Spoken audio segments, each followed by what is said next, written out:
আচ্ছা দেখো, আগের দিন আমরা দেখেছিলাম যে দ্রোণাচার্য অর্থাৎ পাণ্ডব এবং কৌরবদের অস্ত্রগুরু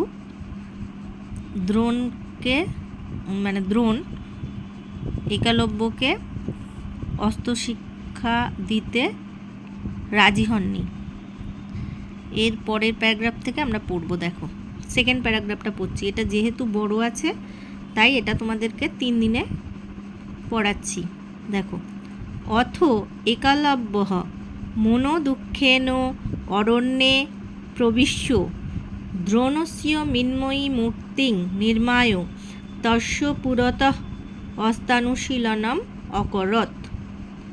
এরপর একলব্য মনের দুঃখে, অর্থাৎ দ্রোণ তাকে অস্ত্র শিক্ষা দিতে রাজি না হয়, সে দুঃখ পেয়েছে এবং মনের দুঃখে সে অরণ্যে প্রবিশ্য, অরণ্য অর্থাৎ সে বনে প্রবেশ করে কি করলো না, দ্রোণস্য মৃন্ময়ী প্রতিমূর্তি নির্মায় তস্য পুরতঃ অস্তানুশীলনম অকরৎ। সেই অস্ত্রগুরু দ্রোণ তার একটা মৃন্ময়ী মানে হচ্ছে মাটির প্রতিমূর্তি, যেটা মূর্তি নির্মাণ করে ঠাকুরের, সেরকম দ্রোণের মূর্তি নির্মাণ করে, নির্মায় মানে নির্মাণ করে, তস্য তার পুরতঃ মানে সামনে, অস্ত্রানুশীলনম অকরৎ অস্ত্রের অনুশীলন করতে লাগলো। অর্থাৎ সে নিজেই একটা মূর্তি তৈরি করলো এবং তাকে গুরু মেনে তার সামনে অস্ত্রবিদ্যা অনুশীলন করতে লাগলো। অচিরেণ স বিদ্যায়াং, অচিরেণ মানে হচ্ছে শীঘ্রই, খুব কম সময়ই সে অস্ত্রবিদ্যায় নৈপুণ্য লব্ধবান, নিপুণতা লাভ করেছিল। একস্মিন দিবসে একঃ কুক্কুরঃ তত্র আগত্য তস্য অনুশীলনে বিঘ্নং কৃতবান। একদিন দিনের বেলা একটা কুকুর তার কাছে এসে, অর্থাৎ একলব্যের কাছে এসে তার অনুশীলনে বিঘ্ন করছিল, বাধা দিচ্ছিল, চিৎকার করছিল বা কিছু অসুবিধা করছিল। ততঃ ক্রুদ্ধ একলব্য, তখন সেই ক্রুদ্ধ একলব্য অর্থাৎ একলব্য রেগে গিয়ে কি করলো, স্বরেণ কুক্কুরস্য মুখং বদ্ধম অকরৎ। স্বরেণ, স্বর অর্থাৎ তীর দিয়ে কি করলো, তা সেই কুকুরের মুখ বন্ধ করে দিল। অর্থাৎ এমনভাবে সেই তীরগুলো সে মেরেছিল যাতে কুকুর আর মুখটা না খুলতে পারে, চিৎকার না করতে পারে।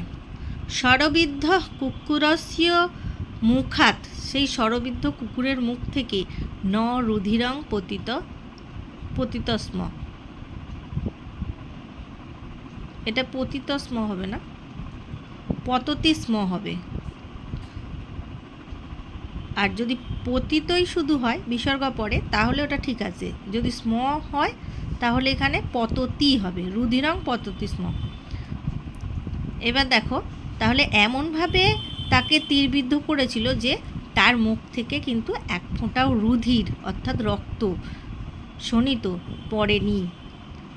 ইত্যেব দৃশ্যং দৃष्ट्वा, এইরকম দৃশ্য দেখে দ্রোণ শিষ্যা বিস্মিতা অববন।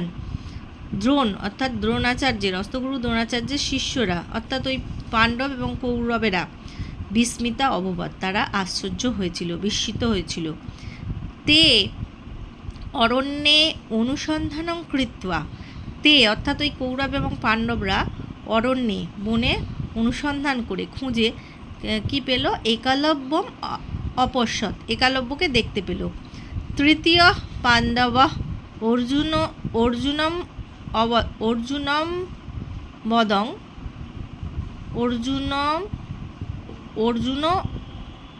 অবদম কস্তম। তাহলে তাদের মধ্যে তৃতীয় পাণ্ডব যে অর্জুন, সে জিজ্ঞাসা করল এই কস্তুম লেখা আছে, কস্তুম নয়, এখানে হবে কস্তম, মানে কতে বিসর্গ ছিল সেটা, আর ত্বাম ছিল তয়ে বয়ে, ওটা তয়ে বয়ে হবে। কয়ের বিসর্গ আর তয়ে বয়ে ম ছিল, সেটার সাথে সন্ধি হয়ে কস্তম হয়েছে, মানে তুমি কে, কহ ত্বাম, কতে বিসর্গ। কিং তে পিতুর নামু, তোমার পিতার নাম কি। কো বা তব অস্ত্রগুরু, কেই বা তোমার অস্ত্রগুরু, অস্ত্র শিক্ষক, অস্ত্রবিদ্যা শেখান তোমায়। একালব্য অববদ, একালব্য অবদত, একালব্য কি বলল, অহম একালব্য, আমি একালব্য। নিষাদ রাজ হিরণ্যধনু মম পিতা, নিষাদ রাজ হিরণ্যধনু হচ্ছেন আমার পিতা। আচার্য দ্রোণ মম অস্ত্রগুরু, আচার্য দ্রোণ হলেন আমার অস্ত্র শিক্ষক, অস্ত্রগুরু। কারণ তিনি তাকে যখন শেখাবে না বলেছিল দ্রোণাচার্য, তখন সে নিজেই তাকে গুরু হিসেবে মেনেছিলেন এবং তার মূর্তি নির্মাণ করে সে প্র্যাকটিস করেছিল, তাই তার গুরুর নাম বলতে দ্রোণাচার্যর কথাই বললেন। আচ্ছা, এই পর্যন্ত আজকে থাক।